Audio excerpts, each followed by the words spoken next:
ಪುತ್ತೂರು ನಗರಸಭೆ ರಾಜ್ಯ ಮತ್ತು ರಾಷ್ಟ್ರದಲ್ಲಿ ಗುರುತಿಸಿಕೊಳ್ಳಬೇಕೆಂಬ ನಿಟ್ಟಿನಲ್ಲಿ ನಗರಸಭೆಯ ಅಧ್ಯಕ್ಷರು, ಉಪಾಧ್ಯಕ್ಷರು, ಸದಸ್ಯರು, ಅಧಿಕಾರಿಗಳು ಪೌರ ಕಾರ್ಮಿಕರ ಶ್ರಮಕ್ಕೆ ತಕ್ಕಂತೆ ರಾಜ್ಯದಲ್ಲಿ ಸ್ವಚ್ಛತೆ ಮತ್ತು ಜನರ ಆರೋಗ್ಯದಲ್ಲಿ ಪುತ್ತೂರು ನಗರಸಭೆ ನಂಬರ್ 1 ಆಗಬೇಕು ಎಂದು ಶಾಸಕ ಸಂಜೀವ ಮಠಂದೂರು ಹೇಳಿದರು.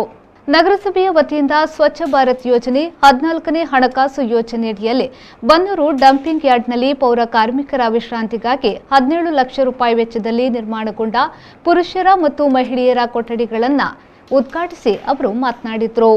ನಗರವನ್ನ ಸ್ವಚ್ಛ ಸುಂದರವನ್ನಾಗಿಸುವ ಸಂದರ್ಭದಲ್ಲಿ ಪೌರ ಕಾರ್ಮಿಕರು ಕಸ ವಿಲೇವಾರಿ ಮಾಡಲು ಬನ್ನೂರು ಡಂಪಿಂಗ್ ಯಾರ್ಡ್ಗೆ ಬಂದಾಗ ಇಲ್ಲಿ ಕಸ ವಿಂಗಡಣೆ ಮಾಡಿ ವಿಶ್ರಾಂತಿ ಮಾಡಿಕೊಳ್ಳಲು ಕೊಠಡಿ ನಿರ್ಮಾಣ ಮಾಡುವ ಮೂಲಕ ಕಾರ್ಮಿಕರು ಕೂಡ ಅವರ ಆರೋಗ್ಯ ಕಾಪಾಡುವ ಮತ್ತು ಮೂಲಭೂತ ಸೌಕರ್ಯ ಒದಗಿಸುವಲ್ಲಿ ನಗರಸಭೆ ಕಾಳಜಿ ವಹಿಸಿರುವುದು ಉತ್ತಮ ವಿಚಾರ.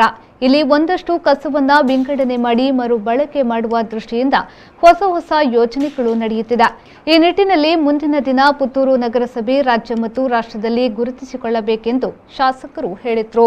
ನಗರಸಭೆಯ ನಮ್ಮೆಲ್ಲ ಪೌರ ಕಾರ್ಮಿಕರು ನಗರವನ್ನು ಸ್ವಚ್ಛವಾಗಿ ಸುಂದರವಾಗಿ ಇಡುವಂಥ ಸಂದರ್ಭದಲ್ಲಿ ಅವರು ಆ ಕಸ ವಿಲೇವಾರಿ ಮಾಡಲಿಕ್ಕೆ ಈ ಒಂದು ಬನ್ನೂರಿನ ಡಂಪಿಂಗ್ ಯಾರ್ಡಿಗೆ ಬಂದಾಗ ಇಲ್ಲಿ ಕಸ ವಿಂಗಡಣೆ ಮಾಡಿ ಒಂದಷ್ಟು ವಿಶ್ರಾಂತಿಯನ್ನು ಪಡ್ಕೊಳ್ಳಿಕ್ಕೆ ಇವತ್ತು ನಗರಸಭೆ ಸ್ವಚ್ಛ ಭಾರತ್ ಮಿಷನ್ ಮತ್ತು 14ನೇ ಹಣಕಾಸಿನ ಅಡಿಯಲ್ಲಿ 17 ಲಕ್ಷ ಅನುದಾನವನ್ನು ಇಟ್ಟು ಮಹಿಳೆಯರಿಗೆ ಮತ್ತು ಗಂಡಸರಿಗೆ ಸಪರೇಟ್ ಆ ವಿಶ್ರಾಂತಿ ಗೃಹವನ್ನು ಇವತ್ತು ಲೋಕಾರ್ಪಣೆ ಮಾಡುವ ಮುಖಾಂತರ ನಮ್ಮ ಕಾರ್ಮಿಕರು ಕೂಡ ಇವತ್ತು ಪೌರ ಕಾರ್ಮಿಕರಾಗಿ ಕೆಲಸ ಮಾಡುವಂಥ ಸಂದರ್ಭದಲ್ಲಿ ಇವತ್ತು ಅವರ ಆರೋಗ್ಯವನ್ನು ಕಾಪಾಡಬೇಕು.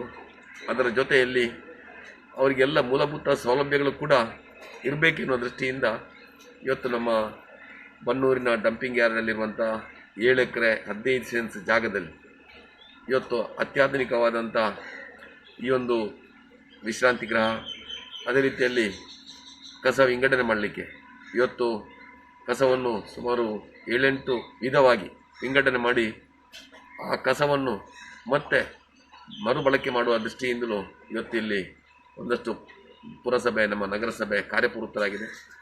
ನಮ್ಮ ಉದ್ದೇಶ ಇಡೀ ನಗರಸಭೆ ರಾಜ್ಯದಲ್ಲಿ ಸ್ವಚ್ಛತೆಯಲ್ಲಿ ನಂಬರ್ 1 ಆಗಬೇಕು, ಜನರ ಆರೋಗ್ಯದಲ್ಲಿ ನಂಬರ್ 1 ಆಗಬೇಕು.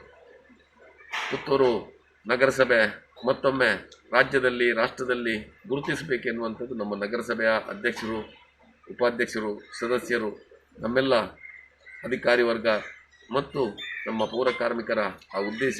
ಈ ಸಂದರ್ಭದಲ್ಲಿ ನಗರಸಭೆಯ ಅಧ್ಯಕ್ಷ ಕೆಜಿ ಬಂದರ್ಜೈನ್, ಪೌರಾಯುಕ್ತ ಮಧು ಎಸ್ ಮನೋಹರ್, ನಗರಸಭೆಯ ಉಪಾಧ್ಯಕ್ಷೆ ವಿದ್ಯಾರ್ ಗೌರಿ, ಸ್ಥಾಯಿ ಸಮಿತಿ ಅಧ್ಯಕ್ಷೆ ಗೌರಿ ಬನ್ನೂರು, ನಗರ ಯೋಜನಾ ಪ್ರಾಧಿಕಾರದ ಅಧ್ಯಕ್ಷ ಬಾಮಿ ಅಶೋಕ್ ಶೆಣೆ ಉಪಸ್ಥಿತರಿದ್ದರು. Join MHA or BHA. Admissions open for Masters of Hospital Administration 2 years full-time and Bachelors of Hospital Administration 3 years full-time courses for 2021-2022. Affiliated to Rajiv Gandhi University of Health Science. Eligibility criteria.